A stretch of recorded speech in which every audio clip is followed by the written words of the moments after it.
à 5.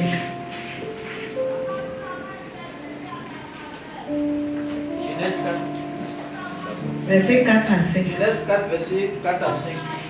Et Abel de son côté en fit une des premiers nés de son troupeau et de la graisse. L'Éternel porta un regard favorable sur Abel et sur son offrande, mais il ne porta pas un regard favorable sur Caïn et sur son offrande.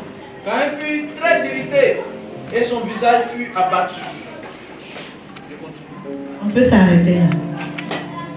Caïn et puis Abel, deux frères. Chacun envoie son offrande à Dieu. Et puis Dieu porte un regard favorable sur l'offrande d'Abel. Pourquoi Dieu porte un regard favorable sur l'offrande d'Abel? C'est parce qu'il connaissait le cœur, la disposition du cœur d'Abel. Il savait qu'Abel venait donner avec cœur joie, en reconnaissance à Dieu. Parce que c'est Dieu même qui lui a donné, puis il ne fait que lui redonner. Mais Caïn,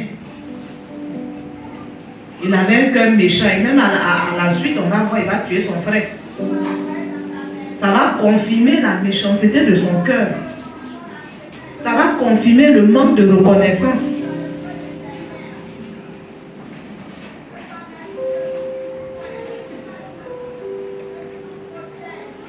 C'est la disposition de ton cœur, c'est la disposition de mon cœur qui va conditionner l'appréciation de Dieu concernant ta dîme, concernant tes offrandes, concernant tes actions de grâce. Et actions de grâce le dimanche prochain, ou bien sur-prochain.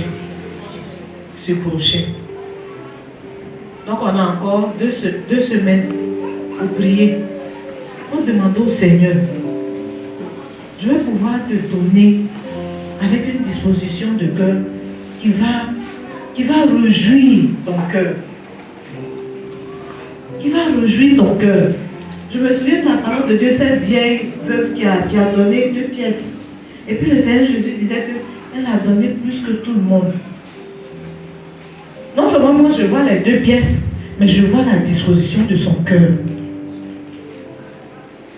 Ça veut dire que c'est tout ce qui lui restait, mais elle a donné à cœur joie.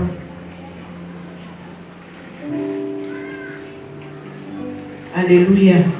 Alléluia. Si nous voulons que nos investissements croissent, nous devons donner nos dîmes, nous devons donner nos offrandes à cœur joie. Je vais donner un exemple très simple. Quelqu'un qui un beau matin vient taper à la porte. Bonjour maman pasteur, je viens te donner à manger. Mais la personne, quand tu vois le repas qui est dans sa main, puis tu vois la manière de te donner le repas là, est-ce que tu as mangé le repas? Hein? Parce que la diaconesse du bruit qui a rendu témoin tout à l'heure, tu as te dit, mais c'est qu'on dirait que le repas l'a empoisonné. C'est-à-dire qu'il y a des dîmes qu'on empoisonne, des offrandes qu'on empoisonne, des actions de grâce qu'on empoisonne et puis on vient donner à Dieu. Vous croyez qu'il va prendre? Il ne va pas agréer.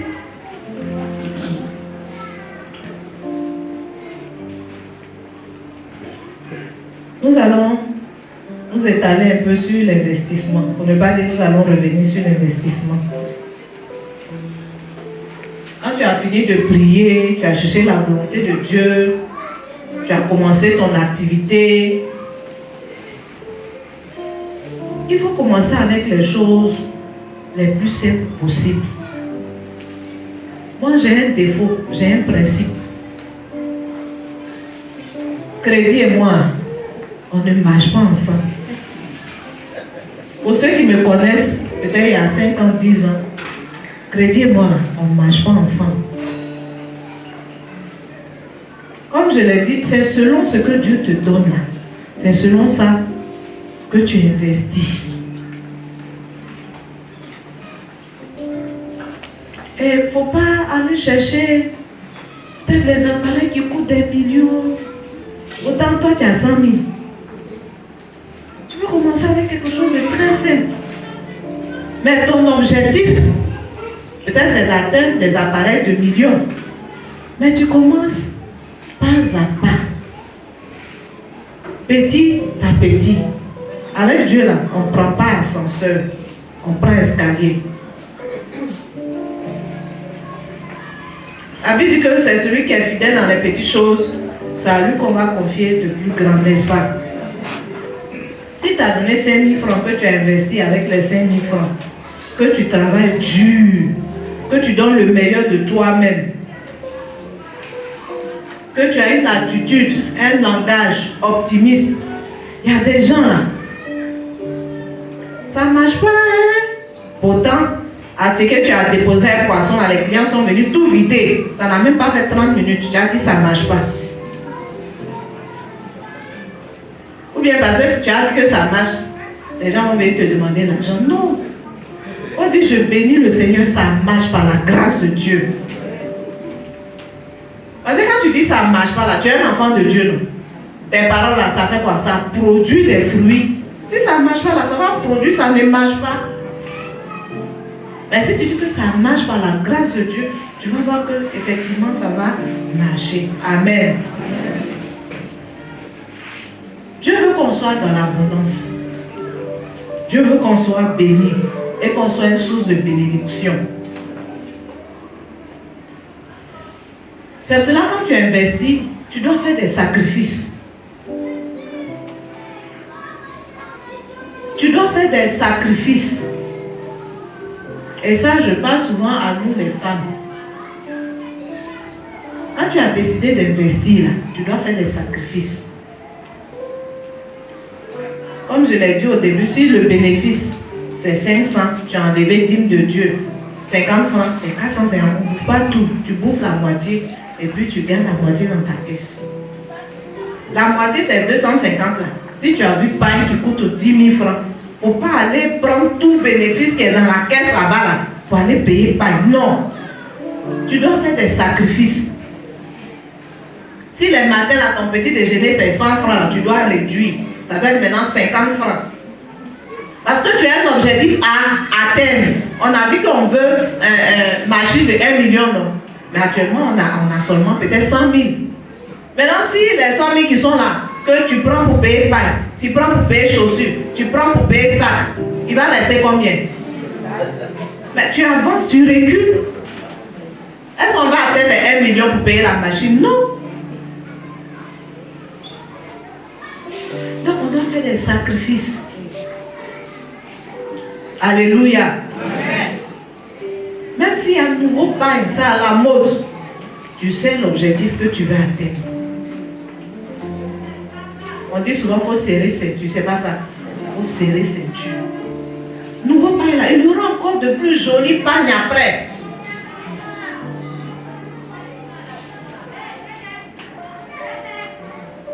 J'ai dit qu'il faut éviter l'endettement.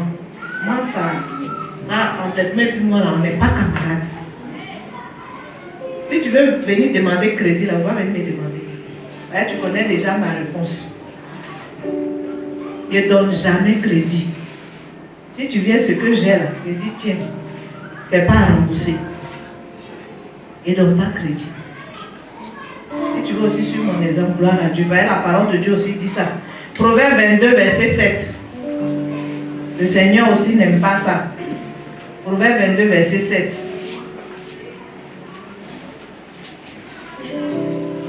Proverbe 22, verset 7. Le riche domine. C'est ça. Le riche domine sur les pauvres. Et celui qui emprunte est l'esclave de celui qui prête. C'est plutôt la deuxième partie là. Celui qui emprunte est plutôt l'esclave de celui qui prête.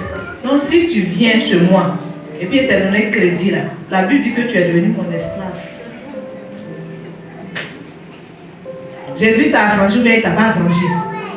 Et puis tu allais te mettre sous le joug, sous esclavage d'un homme. Je préfère être esclave de Jésus que d'être esclave d'un homme. Donc quand tu vas prendre dette chez quelqu'un, tu deviens son esclave.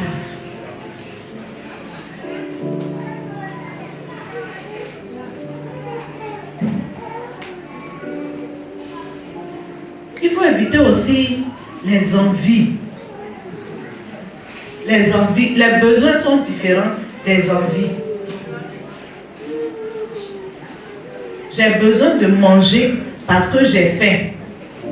De suite là, j'ai besoin de manger parce que j'ai faim. Si tu m'envoies riz avec œufs grillés, je vais manger. Un jour, il y a une de mes filles qui me disait, mais maman, j'ai envie de manger riz et œufs grillés. Il y a longtemps, on n'a pas mangé ça. On mangeait même avant riz dans l'eau. Parce qu'il n'y avait pas l'argent pour faire la sauce. Alléluia. Alléluia. Amen.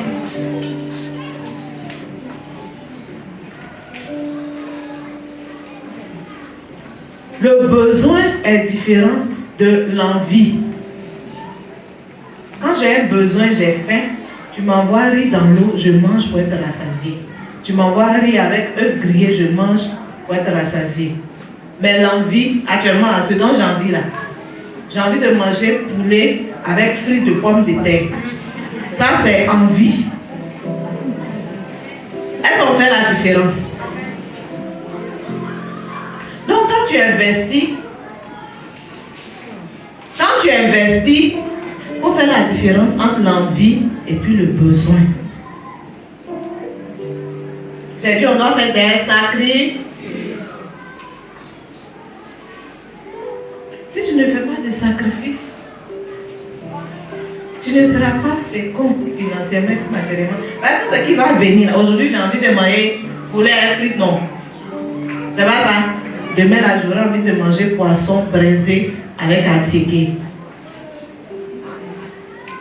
Après demain, j'aurai envie de manger escargot sauté avec du pain. Après demain, mais tout l'argent là, ça va. Alléluia. Je n'ai pas dit qu'on se sert jusqu'à avoir anémie, non. Mais je veux dire que les besoins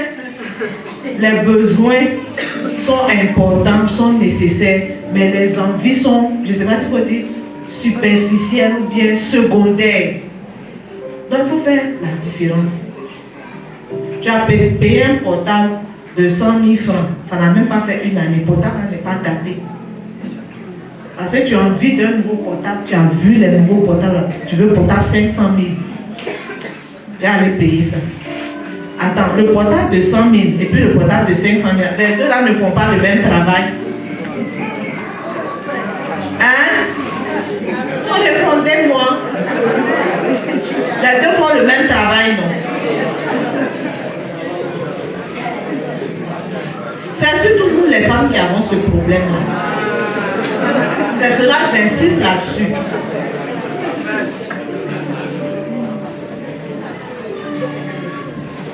Après, tu m'as dit non, moi je ne suis pas fécond financièrement, matériellement. Mais le problème, c'est qui? C'est toi.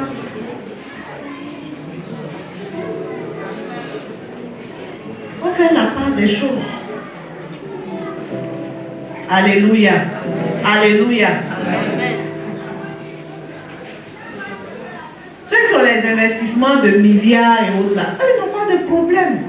S'ils veulent porter diamant, ils veulent porter or 42 carats, il n'y a pas de souci. Pour les soeurs, c'est pas belle. Mon collier là n'est pas beau. Vous savez combien ça coûte? Faut pas dire. T'es dit non.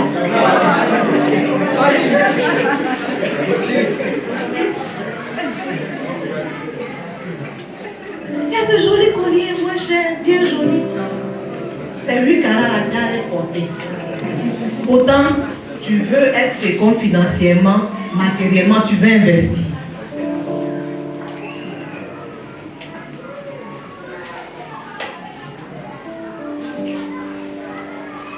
On a besoin de s'auto-discipliner. On a besoin aussi de dépenser avec modération.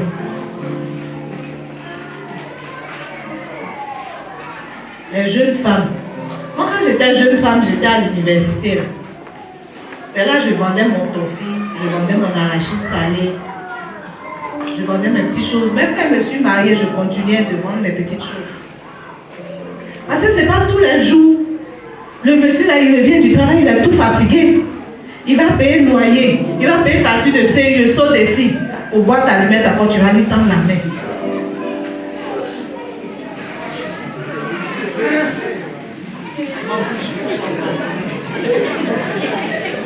Celle 25, tu vas lui tendre la main. Investir, fais quelque chose. Il y a tellement de petites choses. En Côte d'Ivoire, on a tellement d'opportunités. Les choses marchent. Manger là, ça marche. Les petites choses là, ça marche. C'est vrai que quand tu vas faire, tu ne vas pas avoir bénéfice million. Mais le peu là, tu peux quand même.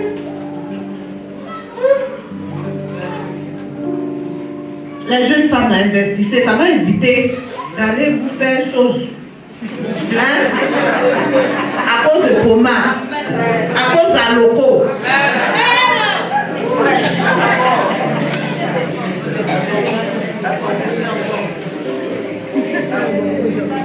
Je vendais mes arachides salés. J'attachais, je faisais en bouteille. Je proposais aux instituteurs, comme j'ai des heures libres, je proposais aux instituteurs, aux professeurs, aux directeurs des établissements. Ils prennent facilement, si c'est 1000 francs, ils te donnent avant 500. Et puis 2 semaines après, tu vas prendre tes 500, c'est fini. Il y a des choses qu'on peut liquider facilement.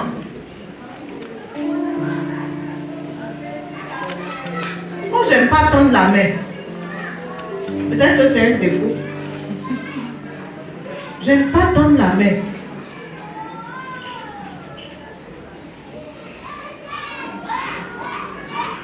Apprenons à investir si nous voulons être féconds financièrement, matériellement. La Bible dit que celui à qui on confie de petites choses là, et puis il est fidèle dedans, ça lui Dieu va confier de plus grand. Ce n'est pas seulement dans le domaine spirituel, c'est aussi dans le domaine financier puis matériel. Si tu as su gérer 100 francs, c'est que tu sauras gérer 1000 francs. Mais si on t'a donné 1000 francs, tu n'as pas su gérer, ce n'est pas 10 millions que tu vas pouvoir gérer. Commençons avec les petites choses. Commence avec ce que Dieu t'a mis dans ta main. Pourquoi on va tout manger? Pourquoi on va tout manger? Alléluia. Si j'ai choqué quelqu'un qui me pardonne, mais je veux qu'on comprenne. Je veux qu'on puisse dépendre de Dieu. Je veux qu'on soit fécond financièrement, matériellement. Qu'on ne dise pas, non, moi je n'ai rien. J'ai posé la question depuis lundi jusqu'au jour qui n'a pas eu 500. Personne n'a levé la main. Ça veut dire que chacun de nous, Dieu nous donne à manger. Dieu nous donne quelque chose. C'est vrai que ce n'est pas milliard, ce n'est pas million, mais il nous donne quelque chose.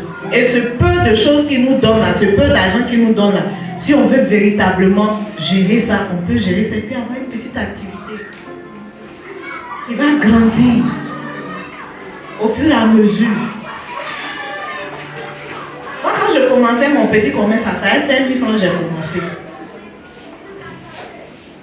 Mais aujourd'hui, là, je suis à un certain niveau. Un jour, j'ai dit à Diacre que j'ai un projet, Diacre enseignant. J'ai un projet, mais quand le temps va arriver, je vais le faire signe. Ça veut dire que mon commerce, j'ai commencé il y a des années en arrière. Je ne sais pas combien d'années en arrière. J'économise un peu. J'agrandis, mais je vends miel, je vends beurre de qualité, je vends yaourt, je vends gâteau, je vends plat. Peut-être que vous ne savez pas. Mais je vends. Et le bénéfice, je garde un peu. Il y a ce que je peux dépenser, il y a ce que je garde, il y a ce que je peux dépenser, il y a ce que je garde. Mais j'ai un objectif à atteindre. J'ai mon projet dans mon esprit. Je prie pour ça. Quand je vais atteindre l'objectif financier, là, je vais voir Diacre. Alléluia. Alléluia. Donc, levons-nous.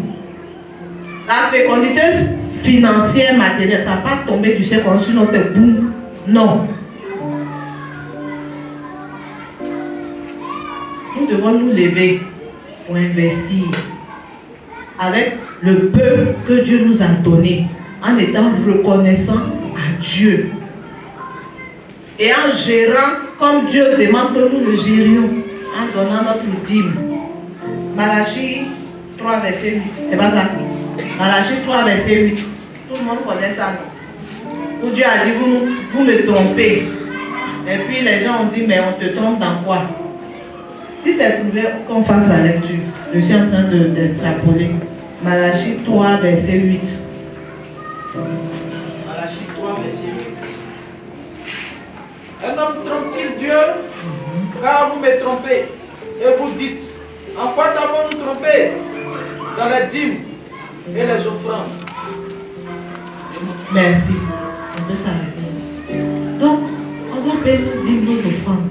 On doit investir. On doit savoir répartir les choses.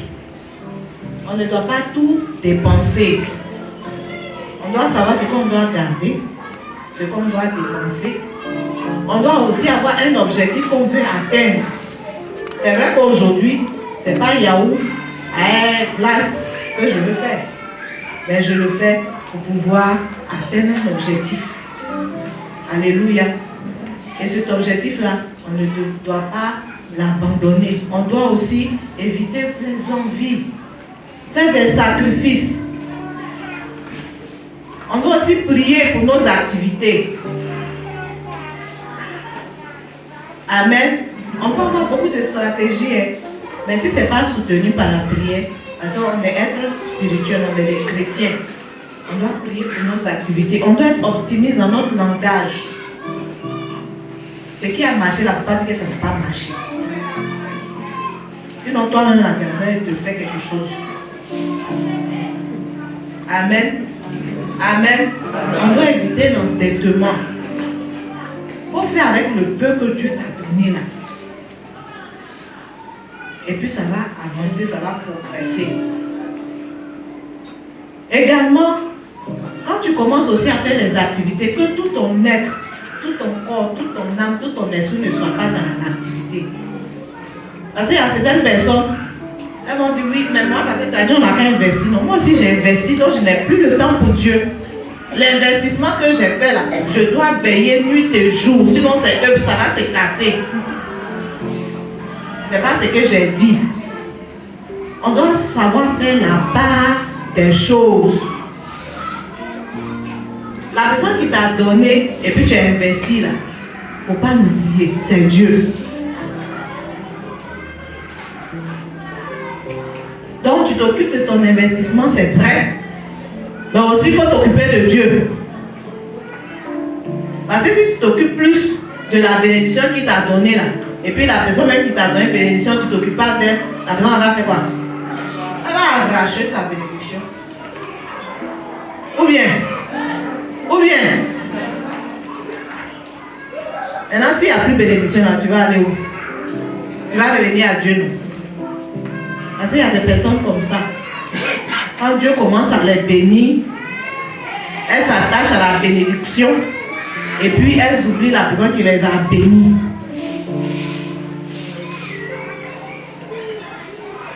On doit veiller à l'investissement. On ne doit pas oublier la personne qui nous a bénis. Amen. Amen. Amen. On va s'arrêter là. Que le Seigneur nous bénisse.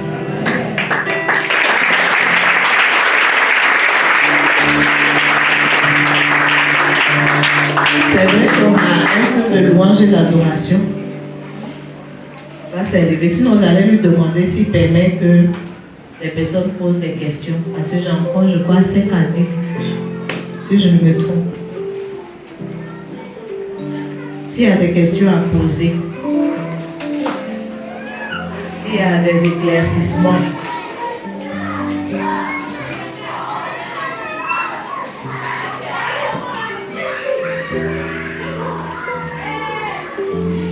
il n'y a pas de questions à poser. Oui, là-bas, je peux avoir la... Merci. Oui, Yo-Yo. Oui. Oui. Camille a dit ma La personne a volé l'argent. La personne qui a volé, elle est venue donner à Dieu ou bien. C'est une question que je pose. Si elle a donné à Dieu, c'est que la personne a dit l'argent doit revenir, la personne a reçu. Maintenant, si la personne n'a pas reçu, c'est que tu dois payer. C'est pour ça que je repose la question. Parce qu'il y a les prostituées là, elles viennent faire offrande. Oui, il y a des prostituées, elles viennent faire offrande. Voilà. L'argent là, ça paye le péché. Ils peuvent voler puis venir maintenant. On ne sait jamais.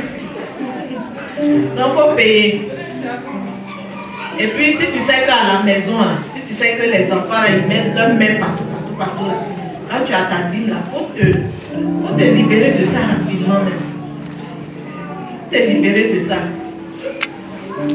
Ça doit être rapide quoi. Surtout que tu sais par exemple que quand tu vends peut-être tes marchandises 5 000, tu as bénéfice 500 dessus là. Hein? Quand les gens commencent à payer vite, il faut venir donner ta dîme, pour te libérer de ça. Moi souvent je paye ma dîme avant même que mes marchandises ne soient achevées. Parce que j'ai une idée plus ou moins du bénéfice que j'ai sur mes activités. Hein? Pour éviter que tu te mettes dans une situation et puis c'est pas intéressant. Ça veut dire que la personne te met en parole avec Dieu. Tu as vu non? La personne te met en parole avec Dieu.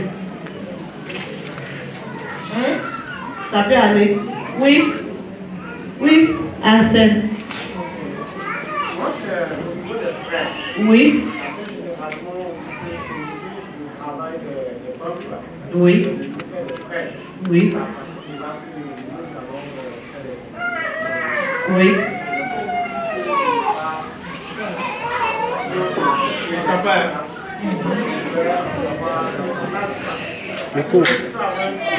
Oui. Il peut avoir un projet, Oui. c'est bien clarifié, bien déterminé. Oui. Même si je ne suis pas allé à la banque, et que j'ai un frère, peut-être tu peux me faire un prêt. Et puis à la suite de ça, je suis convaincu de lui rembourser après.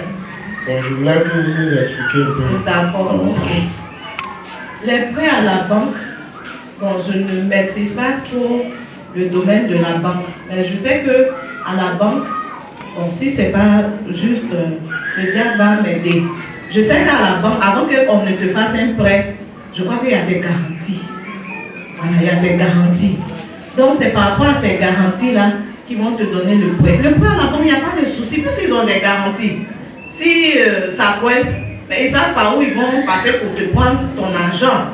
Mais quand tu vas emprunter de l'argent avec ton frère, si tu dis que tu ne lui rembourses pas, il va faire quoi? Il va faire quoi? Il va faire quoi? Il va rien te faire. Et puis la Bible dit que tu es son esclave. Moi, c'est la partie là même, je veux qu'on comprenne. La Bible dit que tu deviens son esclave. Tu comprends? Tu comprends? Voilà. Tu deviens son esclave. Maintenant, si tu as un travail, tu as un boulot qui est bien, ou bien tu as des avals, c'est ça, non? On appelle ça aval, non? Tu as des avals. Tu peux aller prendre le prêt à la banque pour investir. Il n'y a pas de problème. Ils savent comment faire pour récupérer leur argent. Alléluia. Voilà. Mais si tu vas prendre avec ton frère et puis ta soeur, et puis c'est coincé, tu es devenu son esclave. Toi, tu te promènes dans Abidjan, là, on te voit homme libre, mais en fait, tu es esclave de quelqu'un.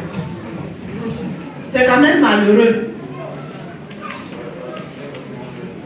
Oui, Diane.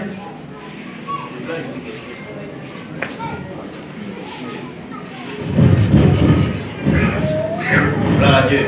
Bon, déjà, pour répondre à la question, sur les prêts bancaires, donc, déjà, il y a, bon, je vais aller dire à la tête, il y a deux conditions, il y a plusieurs, mais il y a deux conditions qui vont pousser une banque à te donner de l'argent. La première condition, c'est d'abord ta capacité à rembourser. Vous avez un, on appelle ça la quantité, pour ceux qui savent.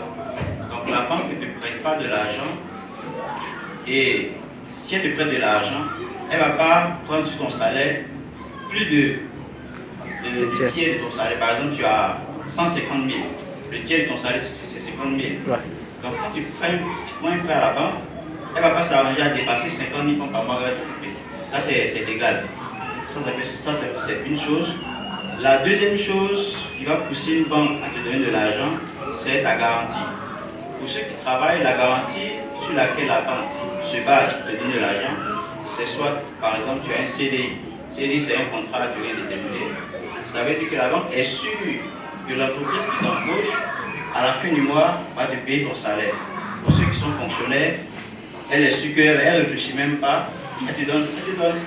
Parce que c'est qu'à la fin du mois, l'État va te payer ton salaire. Ce sont les deux choses sur lesquelles la banque se base pour te donner un crédit. Maintenant, dernière chose par rapport aux prêts, il y a des mauvais crédits, il y a des mauvais prêts, et puis il y a des bons prêts. Bon, moi, par expérience, ce que je peux dire, c'est que les crédits, il y a ce qu'on appelle les crédits d'investissement. Tu viens voir une banque qui dit, bon, je veux faire un investissement, je veux tel nombre d'argent pour faire le prêt. Et puis il y a les crédits à la consommation. Il y a les crédits à la consommation. Par exemple, tu vas acheter une voiture, tu vas acheter une télévision, et voilà. Donc, moi, j'appelle ça sur les faux prêts. Amen. Tu peux le faire, mais il faut que tu aies d'abord une bonne assise financière avant de faire ce qu'on appelle les crédits à la consommation. C'est sur 5 ans. Tu prends de l'argent avec la banque et 1 an, 2 ans, 3 ans, 4 ans, 5 ans maximum, tu rembourses à la banque. Pour les crédits d'investissement, c'est sur peut-être 10 ans, 20 ans. La banque prend le temps de couper au fur et à mesure. Mais en tenant compte de ces deux bases que j'ai dit, ta capacité à rembourser et ta garantie vis-à-vis par exemple de ton employeur, ou bien si tu as d'autres garanties que la banque peut demander, ça dépend. Donc moi je conseille aux gens qui veulent prendre un crédit à la banque, de prendre plutôt des crédits d'investissement qui vont te permettre de pouvoir réaliser quelque chose et puis par la suite rembourser au fur et à mesure. Mais les crédits à la consommation, tu peux les prendre, comme j'ai dit, tu peux les prendre, mais il faut que tu aies au moins une bonne assise financière. Pour ceux qui ont, les fonctionnaires qui m'envoient leur appel, c'est le piège dans lequel beaucoup tombent. Pour ça, après on verra comment peut-être accompagner certains. Mais si tu n'as pas bien géré les crédits à la consommation, quand tu prends leur appel, c'est fini. Et toute ta carrière en tant qu'instituteur, c'est... Merci. Crédit même à la consommation, la diable, c'est pas la peine qu'ils prennent. Ça c'est envie, c'est pas besoin, c'est envie. C'est envie. Tu vas prendre crédit pour payer télévision. Tu vas prendre crédit pour payer fauteuil. Si tu prends crédit pour payer à manger, au moins je peux comprendre.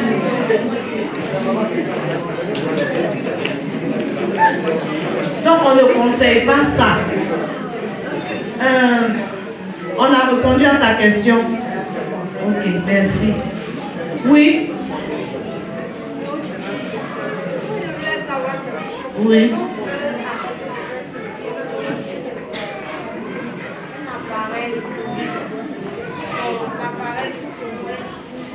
L'appareil peut-être est 200 000.